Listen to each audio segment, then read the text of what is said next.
Banyak owner bisnis yang baru nih, itu banyak ngelakuin kesalahan karena mereka tuh nggak tahu target pasar mereka tuh gimana. Nah, biasanya itu umumnya itu karena dari produknya.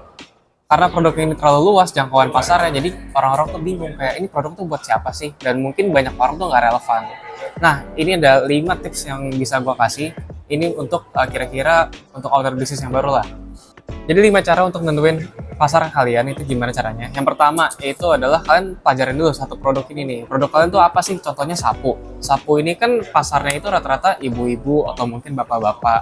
Nah, itu kan ketahuan tuh umurnya kira-kira dari umur 30 mungkin sampai 40. Nah, itu kan ketahuan tuh pasarnya. Dan itu lebih gampang untuk ditargetkan pasarnya. Kalau misalkan kalian targetin untuk semua umur dan semua kalangan itu susah, jadinya terlalu luas kan. Dan akhirnya kalian cuma buang-buang uang untuk mungkin untuk iklan atau untuk ads ya, jadi kalian tuh kurang relevan lah jadinya. Nah, yang kedua, kalian tuh harus pakai data demografis. Kayak kalian tuh pelajarin dulu pasarnya ini, kalian mau ke bapak, mau ke cowok, mau ke cewek ya. Itu kan juga umurnya pasti kalian juga harus tentuin nih. Kayak contohnya kalian mau jual hoodie, umurnya itu sekitaran dari 18 sampai 25 tahun. Nah, hoodie ini kan rata-rata yang pakai itu rata-rata cowok lah ya. Nah, karena cowok-cowok ini suka pakai hoodie, kalian tuh harus bikin kayak contoh dari desainnya, harganya. Itu kan cowok-cowok mungkin nggak suka yang mahal-mahal banget lah. Mereka kan juga, kita nih sebagai cowok-cowok juga pasti pakainya yang mungkin yang murah tapi yang bagus juga nggak apa-apa. Nah, itu kan data demografis berarti artinya sangat penting ya.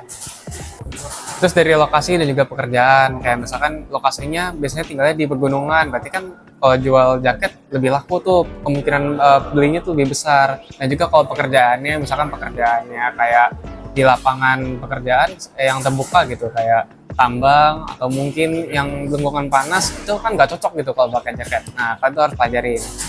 Nah, ketiga ini kalian juga harus pahami psikografisnya. Kayak contohnya kebiasaan mereka tuh gimana sih, biaya hidupnya gimana sih. Nah, kalian tuh harus tahu dulu kayak misalkan biaya hidup dia, misalkan pengeluarannya lebih besar daripada pemasukannya. Nah, itu tuh mungkin agak susah lah karena itu harus jual produk yang sangat-sangat murah. Tapi kalau misalkan produk kalian itu menengah, nah itu mungkin lebih sedikit kemudahan lah karena mau ditargetkan ke pasar yang agak ke bawah bisa, yang agak ke atas juga bisa. Jadi kalian tuh bisa mengarahkan lebih mudah lah pasarnya. Nah, juga minatnya itu kalian juga harus pelajarin ya, kayak misalkan kalau misalkan sekarang Gen Z ini lagi suka apa sih, kalau contoh soal fashion, contohnya kaos misalkan Gen Z lagi suka kaos polos ya, itu kan kalian harus pelajari. Nggak selalu kalian harus jual, harus desain semua juga pasti bosan gitu kan. Nah, yang keempat nih kalian harus analisis perilaku konsumen, kayak misalkan konsumennya lebih suka belanja online atau offline nih. Kalau misalkan jualannya online, kalian fokusnya ads-nya itu untuk online. Jadi kalau fokusnya ke offline ya fokus untuk offline. Tapi kan karena zaman sekarang di era digital ya, pasti semuanya itu lebih fokus kepada online. Ya kalian tuh harus pelajari dulu, mereka tuh lebih suka aplikasi yang mana sih, kayak contoh Shopee atau mungkin TikTok Shop.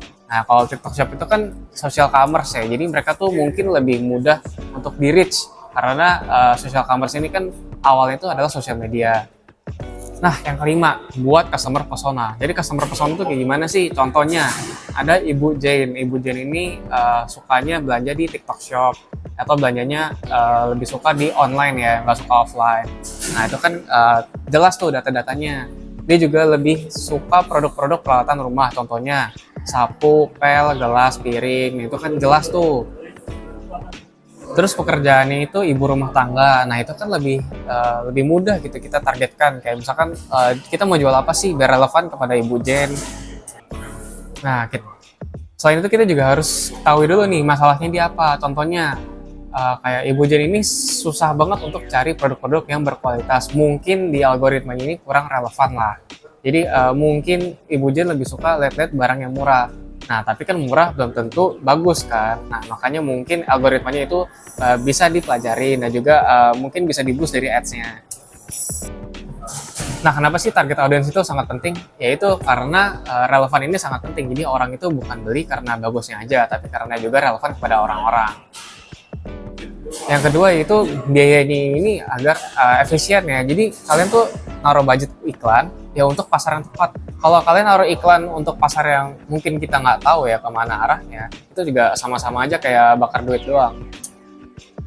Nah, pesan yang kamu sampaikan juga ini nyampe nih ke pasar-pasarnya. Jadi orang tuh ngerti, kalian tuh jelasin produknya apa sih. Dan yang terakhir nih, ini kita semua suka, ini peluang untuk konversinya itu sangat tinggi. Jadinya cuan nih kita nih, yang banyak yang beli kan jadinya. Nah, kesimpulannya, jadi kita kalau misalkan untuk menargetkan pasar, itu bukan kita jualan aja, tapi kita juga bagaimana caranya agar produk kita ini relevan kepada pasar kita. Kalau kamu pengen punya brand, coba deh kamu evaluasi kira-kira target pasar kamu tuh gimana. Coba komen di kolom komentar.